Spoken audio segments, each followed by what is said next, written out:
Hello, you beautiful people. Welcome to the Social Media Roundup, where I look at some of the big stories that's happened in the world of social media. I originally started these on Instagram, TikTok, and Shorts, but found the time limits to be, well, limiting. I just need more time. So, without further ado, here's some things that you might have missed in the world of social media. First up, despite ongoing delays in the development of its behemoth AI model, Meta has launched a program to draw in early adopters for its AI tool Llama. Yay, I'm a llama again! Wait. Targeted at startups and literally called Llama for Startups, Meta will offer direct support from their Llama team for those on the program.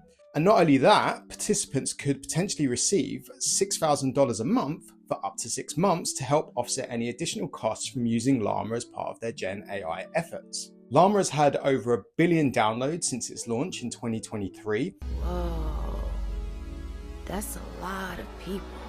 With the latest version coming out in April of this year. However, it's had stiff competition from the likes of DeepSeek, Google, and Qwen, which is stopping Meta's model getting the desired market dominance Mark Zuckerberg is seeking. Is X, formerly Twitter, supporting terrorism? Initially reported back in February last year, the Tech Transparency Project, a research group whose objective is to hold large tech companies accountable, found that X was allowing terrorist groups to purchase blue check marks. It's not looking good, Bev. Following the report, several blue check marks were removed, and X commented saying the security on its system was robust. It's been over a year since then, and the Tech Transparency Project has released a new report which found that X still has some known terrorists with blue check marks on their profiles.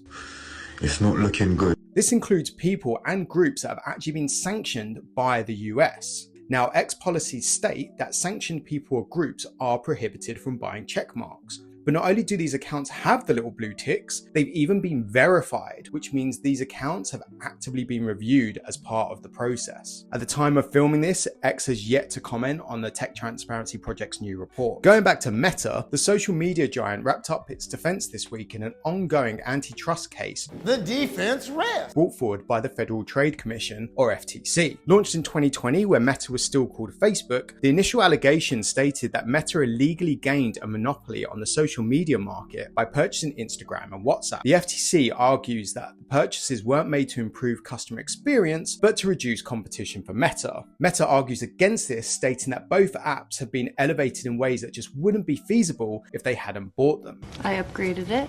However, testimonies from WhatsApp co-founder Brian Acton and Instagram co-founder Kevin Systrom both state that while Meta did help, the apps were already successful on their own and would have improved regardless. Well, this is awkward.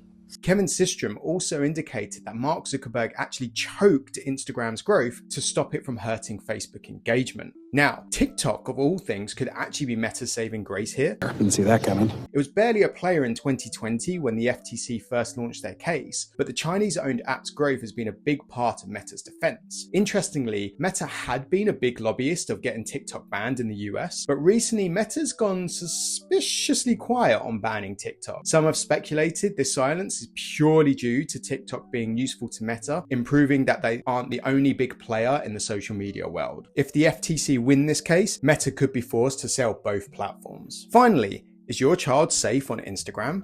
Do you know what kind of content that they are consuming? Back in September 2024, Meta launched teen accounts, which were designed to give parents better control of their kids' social media use and help keep them safe from risky content. This was in response to concerns over the impact social media was having on young children. Earlier this year, though, a range of testers created new teen accounts to test how effective it was at filtering out inappropriate content. All of those who ran the test were shown content that was sexually suggestive, displaying toxic masculinity, and discussed concerning topics such as self-harm, suicide, and eating disorders. That's messed up. When these results were shown to Meta, they described the testers as being biased and said some of the content was actually consistent with a PG-13 film. Oh, that makes it okay, I suppose. They then went on to say that the report doesn't change the fact that the platform is now a lot safer for the majority of users. It's actually worth noting that this isn't the first time Instagram has been investigated. A UK-based NGO also ran tests on the safety of teen accounts and got similar results with their accounts being exposed to risky and unsafe content. Now, Meta's approach to safety is obviously subjective to the user or their parents, but it's clear that teen teen accounts aren't living up to their own promises. Now, authorities are taking action on this. In the US, the Kids Online Safety Act passed Congress, which requires social media platforms to take reasonable care to keep minors safe online. The bill is yet to be made law, but it has returned to Congress this week, so it could be moved forward. And in the UK, Ofcom, the regulator for TV, radio and the internet, just shared their new rules for keeping kids safe online. If passed by Parliament, the rules will become part of the wider Online Safety Act, and social media platforms will be held more accountable for keeping young people safe. And that is it for this week.